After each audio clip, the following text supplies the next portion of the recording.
Hi, I'm Greg Hunter. This is the weekly news wrap up for Friday, August 9th, 2019, the WNW 395. I've been watching this go down with white nationalists and racism and all NBC, ABC, CBS, CNN, MSNBC, even Fox to an extent, all the Washington Post, New York Times, Wall Street Journal, USA Today, all thought-shaping propaganda, never let a good crisis go to waste. And this is thought-shaping, folks, and I think it's a sheer act of desperation. Let me show you what they're doing first, and I'll explain it. Right, here at the front page of USA Today, major, basically a propaganda thought. Hate has no place. Who's hate? Oh, Donald Trump's hate. That's right. Look at this. Protests greeted, and this is a Associated Press, my local newspaper, but Associated Press. Protests greet Trump. Look at the protest here. A big sign and what, 1, 2, 3, 4, 5, 6 people and a couple of cops.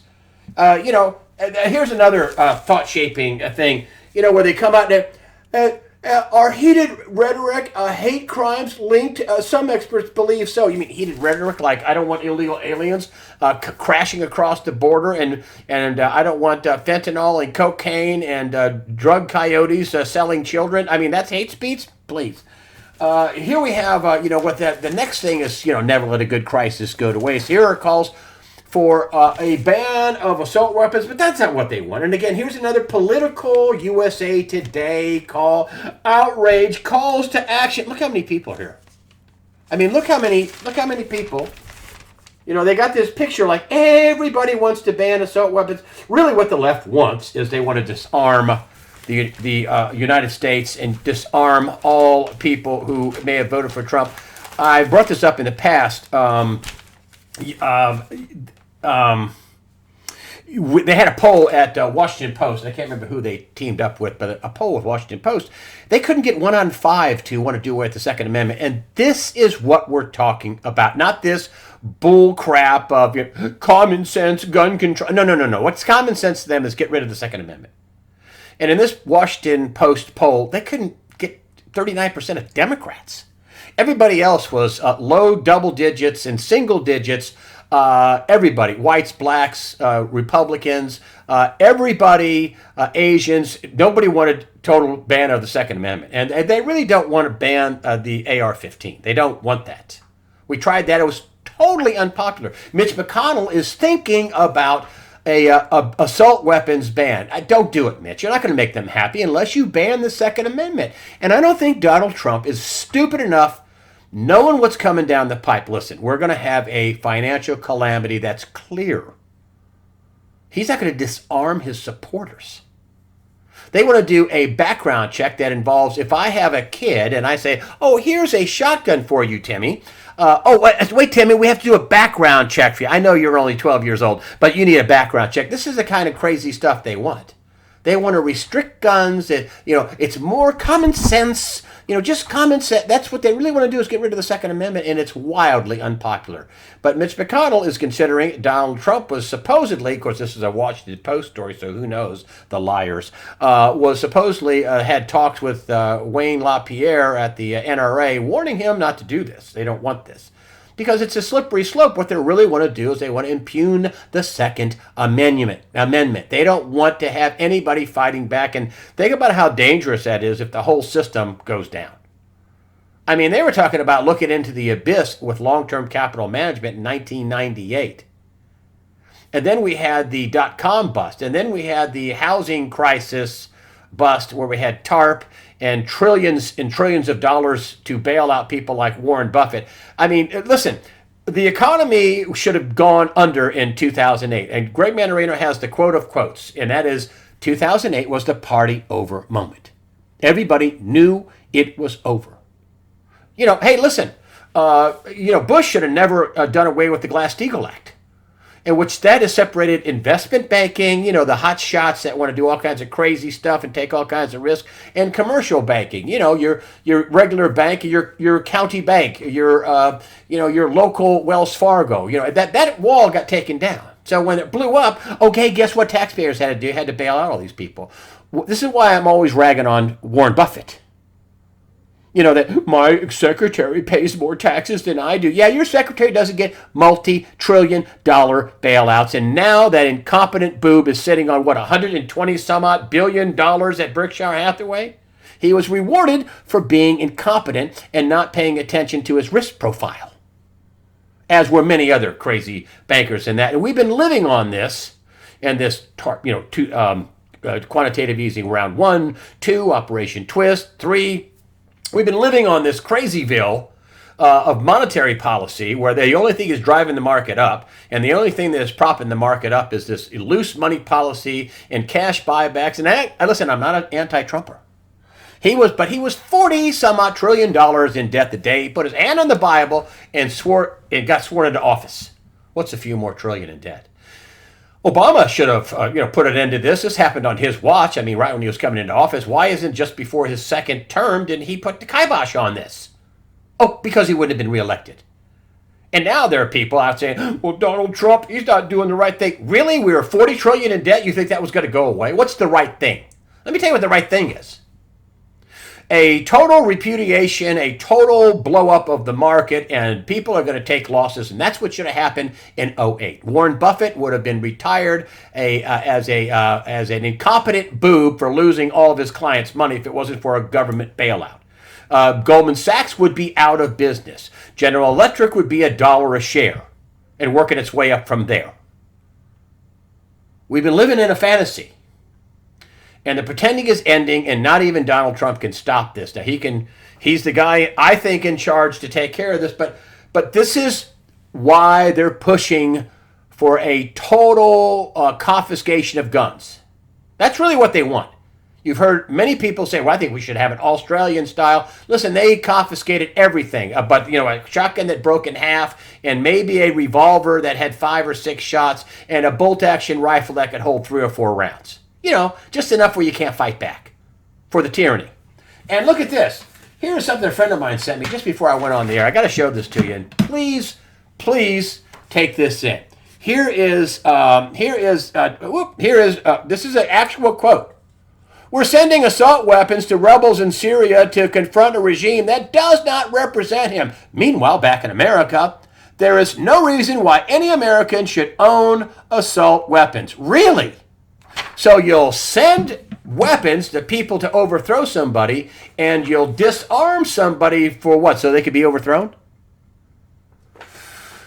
I'm not sure Donald Trump is going to bite down on disarming all Americans. He wouldn't disarm his team knowing what kind of stuff that we're heading into. And folks, we're heading into something pretty bad. You heard Charles Nenner, who correctly called the last time he was on, listen, gold was going to go up, interest rates are going to go down. That happened. And the market's going to start coming under pressure. He says there's going to be a bounce. Oddly enough, my friend Bull Pony called me and said, hey, listen, market's sold off, but there's going to be a little bounce, and then it's going to crash after that. Well, kind of what Nenner says. Folks, even a mild recession is going to turn into a disaster. And I think this is the real reason why. Also, if you take a look at what happened with Mueller, okay, that was a disaster on many levels for the Democrats. He was supposed to come in and finally show how Donald Trump obstructed justice and why he should be impeached. No. Disaster. He just performed poorly and got a pie in his face, and the Republicans ate his lunch. And then we had the Dem Debates. Oh, yes, that's going to show everybody how wonderful the Democrats are. Not. I watched the Dem Debates pretty much top to bottom, and talk about crazy hour. I mean, one crazy idea after another. Everybody hold your hand up to if you want to give illegal aliens free health care. All the Democrats, which is what triggered the guy that drove from Dallas down to El Paso. The Democrats triggered him. And incidentally, they want to talk about white nationalists, white people. Really? All these gun deaths are just white people? What about the Pulse nightclub? Who was that? How about the Fort Hood shooting? How about the San Bernardino massacre? How about the killing at the U.S. Army Recruitment Center in Tennessee? How about, there's plenty of examples of non-white people killing people in mass with weapons. Okay? But yet, things are so bad for the Democrats. The the Mueller was a disaster.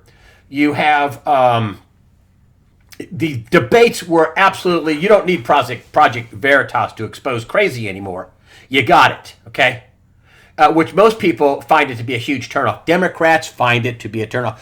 Democrats have been writing me going, whoo, whoo, whoo, whoo, that crazy time. I had people who I sent out a special email blast, and they say, sorry, I can't watch it. I'm glad I did, because I couldn't have stood that much crazy. I would have had to turn it off, but yet I couldn't because I was covering it.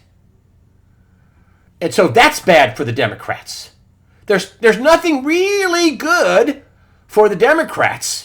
They're going to try impeachment. I'll talk about that in a minute, but that's another dead horse they're pounding on and splattering blood everywhere. Here we have, so what are they doing now? So Democrat presidential candidate and frontrunner Biden, here's what he says. It's both clear language and in code. This president, he's talking about Trump, has fanned the flames of white supremacy in this nation. So the new damn lie, the new one here, we're back. White supremacy. That's what they're going to go with, folks. There was a caller on Rush Limbaugh. He claimed to be a 50-year-old black man. He says, I'm a 50-year-old black man. I know what racism is. Okay? What Trump's doing is not racism. And they're going to reinvent this term for me like I'm too stupid to know what it is. Again, a 50-year-old black man calling into to Rush Limbaugh, who Limbaugh was kind of stunned. He was just like, wow. Listen, black people and Hispanic people are not stupid. The problem with all the Democrats is that's yet another evil thing that's happening with the Democrats, and listen to this here. Have you heard about this poll? Majority of blacks and Hispanics support anti-immigration 2020 candidates. Well, let's see. The only anti-immigration 2020 candidate that'd be Trump. Well, he's anti-illegal immigration.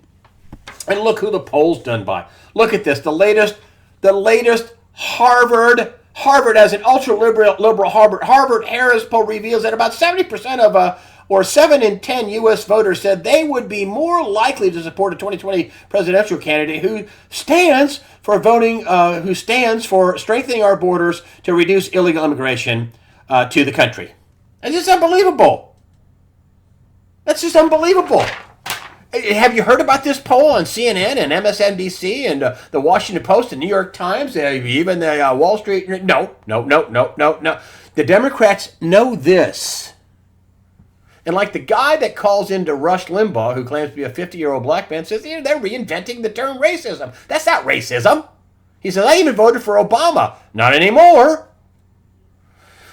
The Democrats know this.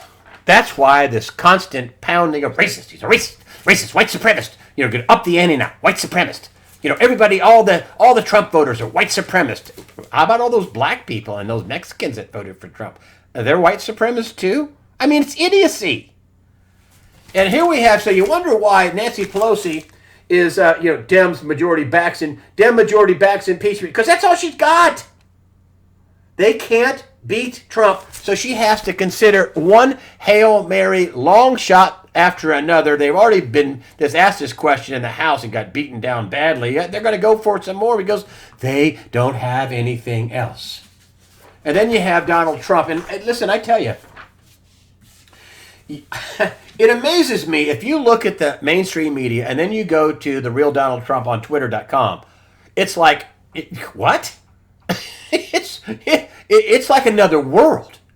It's like the difference between the black and white world of the Wizard of Oz and going into the kingdom, and everything is in color. So here is Trump. This is his Twitter account. The Dems' new weapon is actually their old weapon, one which they never cease to use when they are down or run out of facts. Racism. They are truly disgusting, President Trump. The documents traveled to Dayton and El Paso with lots of group photos and video posts on his Twitter account. Looks like people there were appreciative of POTUS. See for yourself.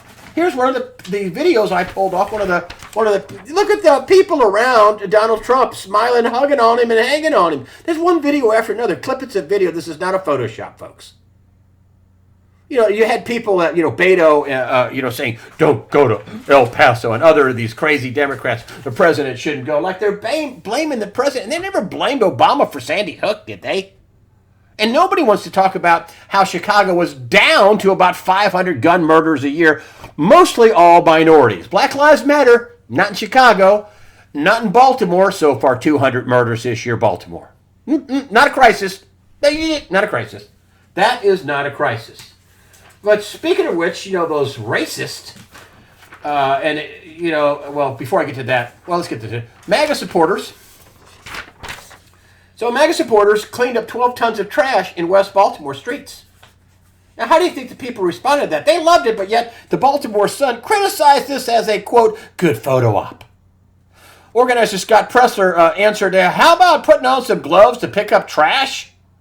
Citizens liked it from all the reporting, and we're grateful for the help. And they're also grateful to Donald Trump for pointing out, which, the mainstream press doesn't want to bring this up. He's a racist. I mean, he's a racist for pointing out billions in wasted and stolen money. That's his term. Billions of dollars, federal dollars, given to Baltimore in wasted and stolen money. He's talking about corruption and Elijah Cummings. That's not racism. That's just absolutely outrageous. Yet the people there know what's going on. They know what's going on. Here's a before and after photo I pulled up. So here's the before photo. That's what it looked like, right?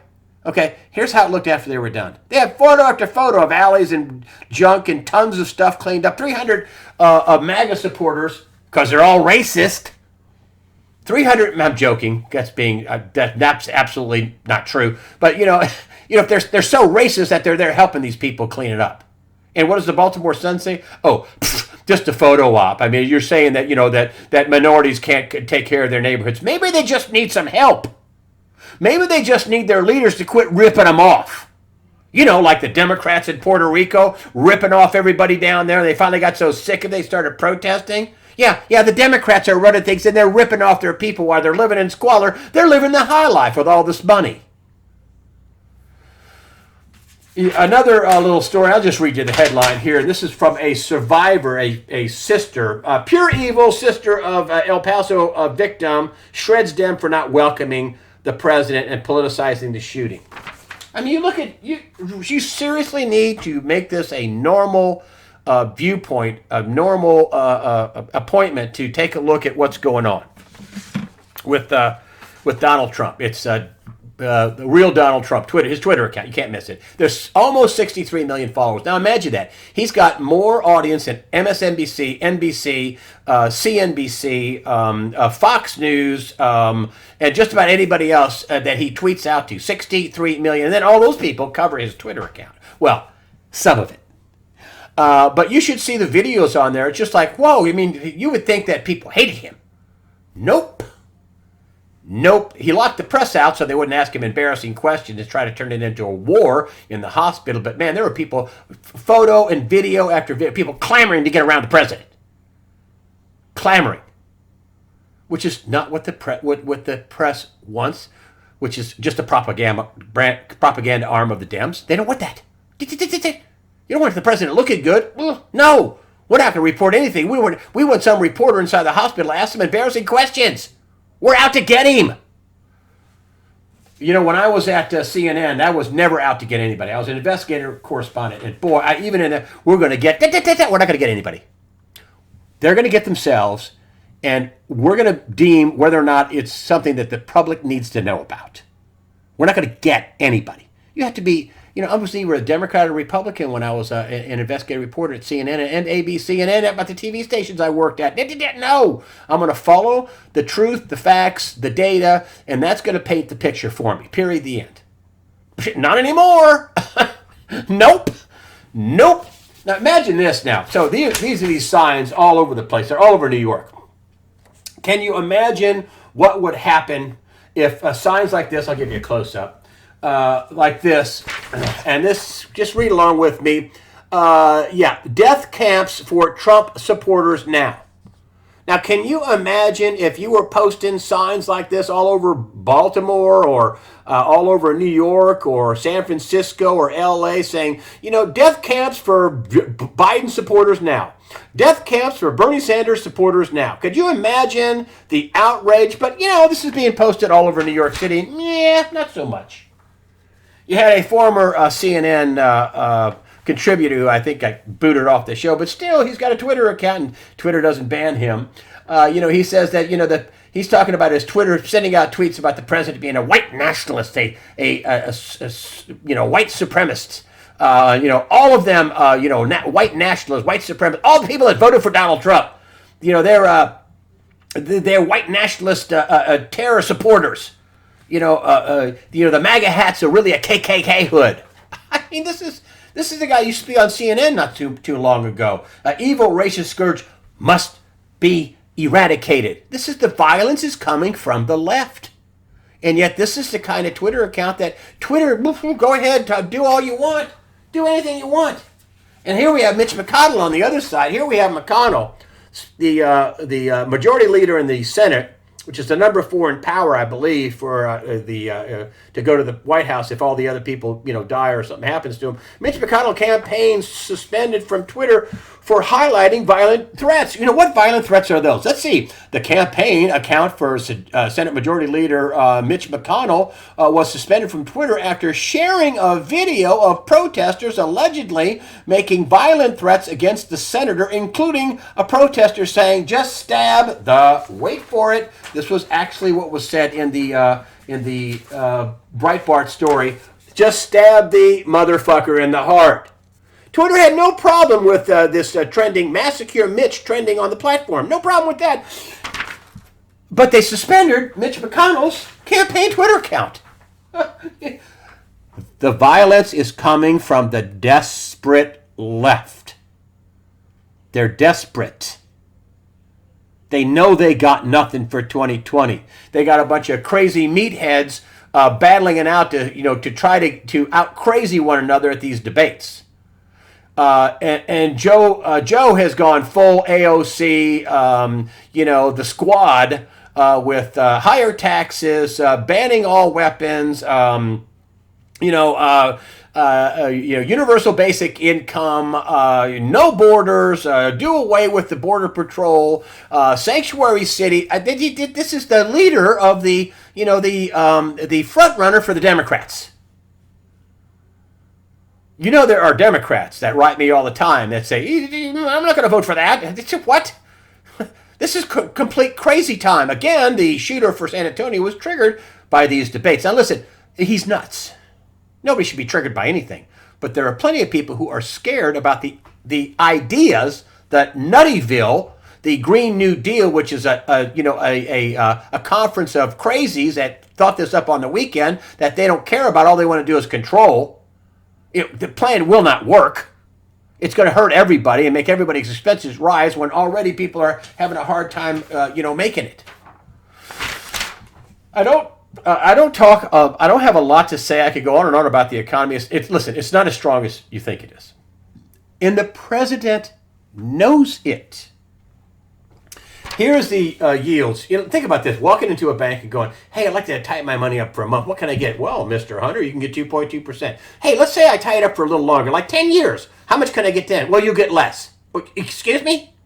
"You're going to get less. You can get more for 1 month money than you can for 10-year money." The yield curve has inverted now. I think the 30 years, for a while, the 30-year was less than the federal funds rate. But I think now that's the 1 month to 10-year. There's 20 and 30. I mean, it's pretty much inverted, which is signaling danger, warning, danger, problem.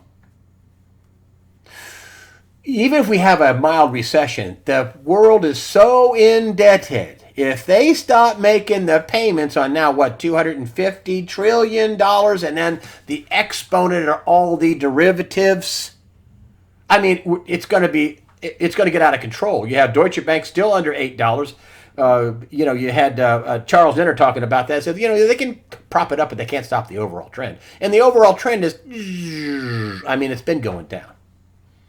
So there's no wonder why gold is up around $1,500, and a lot of people think it's going much higher. Silver's finally near $17.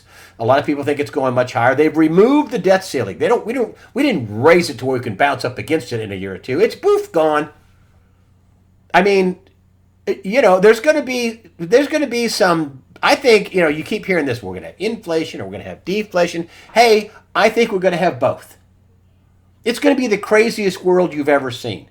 And they should have taken care of this back in 2008. We should have, people like Warren Buffett should have gone bankrupt. But banks like Goldman Sachs, I know I said this before, should have been gone poof. Should have been Lehman Brothers. We shouldn't have done all this bond backup for, General Electric. Even people like David Stockman say General Electric stock should have gone to $1 a share. People should have taken losses. Now the losses are going to be even bigger. Donald Trump knows this. He's going to try, whether you like it or not, what I think he's going to try to do is get the dollar lower. Remember what Martin Armstrong said? Hey, listen, a strong dollar blows everything up. So what's Donald Trump saying? Lower the dollar, lower the dollar. As Captain Austin Fitz says, well, he may not want it to be 50 on the USDX when it's 98 right now or in that neighborhood. But, he'd like to have it lower in a range. Yeah, what is that? What's the range? 90, 85? I don't know. Lower. He doesn't want it to blow up before 2020. But after 2020, whew, wow, look out, folks. Can he hold it off? I don't know. Chances are he can, but then again, he may not. And this is why I tell people to get ready and stay ready. A quick crop report. I want to not get too long. I got a letter from a guy by the name of Clay. He's been writing me, also donating some money. Nice guy, works for a farmer. I'm not going to read the whole letter, but he says, the crops are spotty. Not as good as what people think it is. Had a lot of replants. He says that no matter what, we're going to have a late harvest. Okay, so, late in the year, things get, the sun days get shorter, things get shut off. We might have a frost, heaven forbid. I think the USDA is overestimating, the crops that we are supposed to get. But listen, even they say the yields are going to be lower and the prices are going to be higher. Watch out, China, for what you're asking for about not having any agricultural products. There may not be any agricultural products for you to even get. The China trade thing. Listen, they wanted a permanent, a permanent trade imbalance. Period. The end. They had a deal. They reneged on it. This is according to Donald Trump's Twitter. I also heard him say it. They had a deal. They reneged on it. Listen, I'm all for what he's doing. They want to spy on us. They want to have a social credit scoring system. You have Google working with China. They won't work for the American military. You have Peter Thiel saying that they committed treason. You have Google engineers coming out saying, "Oh, hey, man, they're working against the president. They want him to be president." I mean, we live in a crazy world. But as far as the China trade agreement is going, a non-agreement, listen, I'm all for President Trump. I think the lower yields are going to raise prices. It's going to be really a non-event for American farmers. It's not going to be as bad as you think, but it's going to be awful for China because, the yields are down all over the world because of too dry, too wet. Yields are down all over the world. So China's going to have a hard time sourcing things, and if they do source it, they're going to pay up for it. I mean, half they're huge eaters of pork in China. Half their pork population, and maybe, who knows, this is according to official reporting, has been either died off or they've killed it to stop a disease in the herd. So, China wanted a complete and total permanent trade imbalance, and Donald Trump had the balls to come in and say, nope, not going to work. Not going to do that. And I'm all for him. And I think it's not going to be as bad as people think it is. But listen, folks, I just want to let you know you should get ready and you should stay ready. And you know what I'm talking about in terms of saving and paying off debt and not getting on the hook and whatever. I want to also let you know that I've been demonetized, in my weekly news wrap-up just almost before I even put it up. And, there are commercials running. They're 6-minute commercials. Most people don't, even look at that. The real commercials are the half a minute and the non-skippable ads, and the first one pays the most. And, they take that away. Last week, it was like 44,000 views. And, hey, they sent me an email. Good news, we've given your monetization back. Thanks. I didn't get any short commercials that pay the most. And I got all these long commercials that people skip. Thanks for giving my commercials back for 20,000, So when you hear me say, hey, this has been demonetizing, and then you see a 6-minute commercial, that most people don't look at that. So, but you know what? I'm not going to stop doing what I'm doing. And I may be getting demonetized because I'm saying the word Jesus. I don't know. I have no idea what the AI logarithm, because they have, a robot reading what I'm saying and then looking for, problem words to them. So just want to let you know I'm not going to shut up. And I don't care if I'm demonetized. And if you want to donate, great. And if you don't, enjoy it and send it virally. Do what you got to do. I'm going to try to make these videos a little shorter. Like right now, I'm at about 28, 29 minutes. So with that, the line that would get me fired at network TV, and that is fear not. Prepare yourself mentally, physically, above all, spiritually, fear not. God the Father, His Son, Jesus Christ, and the Holy Spirit are all firmly in control.